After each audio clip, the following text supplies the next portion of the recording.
ఆంధ్రప్రదేశ్ ప్రభుత్వం ప్రతిష్టాత్మకంగా విశాఖపట్నంలో నిర్వహించిన యోగాంధ్ర కార్యక్రమం సూపర్ హిట్ అయిందని సీఎం చంద్రబాబు అన్నారు.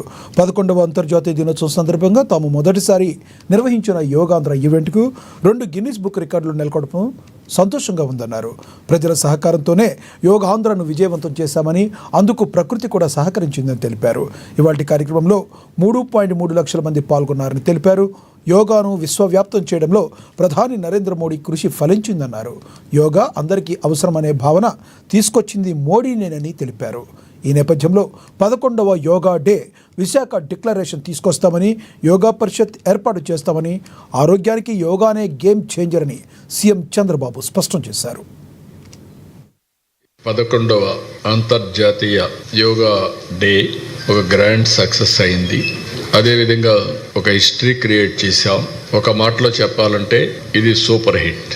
నేను ఎందుకు ఈ మాట అన్నానంటే, జనరల్గా ఉదయం 6 గంటలకు రావాలి. మా మీటింగ్ స్టార్ట్ అయింది 6:30 గంటలకు స్పీచెస్ స్టార్ట్ అయినాయి. ప్రధానమంత్రి గారు కూడా 6:25 అక్కడికి వచ్చారు. అలాంటిది ఎర్లీ మార్నింగ్ మేము కూడా అనేక ఏర్పాట్లు చేసుకున్నాం. స్కీమ్ ఏ, స్కీమ్ బి కూడా. వర్షాకాలం ఒకవేళ వర్షాలు వస్తే స్కీమ్ బి కింద 30,000 మందికి ఇది ఇంటర్నేషనల్ ఈవెంట్ కాబట్టి ఏమాత్రం వాయిదా వేయడానికి వీల్లేదు. కాబట్టి స్కీమ్ బి కూడా రెడీ చేసుకున్నాం. నేచర్ కరుణించింది, వరుణ దేవుడు కరుణించాడు. 20 రోజుల మునుపు అయితే 60% రెయిన్ఫాల్ ఉంటుందన్నారు.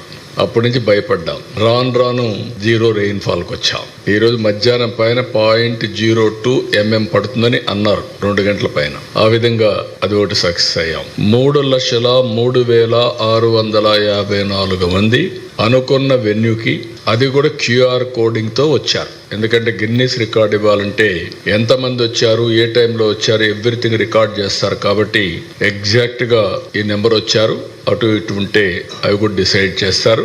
ఇది ఫస్ట్ టైం 2 గిన్నీస్ రికార్డ్ రావడం. దగ్గర 22,000 మంది ట్రైబల్ స్టూడెంట్స్ 108 సూర్య నమస్కారాలు 108 నిమిషాల్లో ఒకే ఇక్కడ చేసి సైమల్టేనియస్ చేసి ఒక చరిత్ర సృష్టించారు. It is historical event.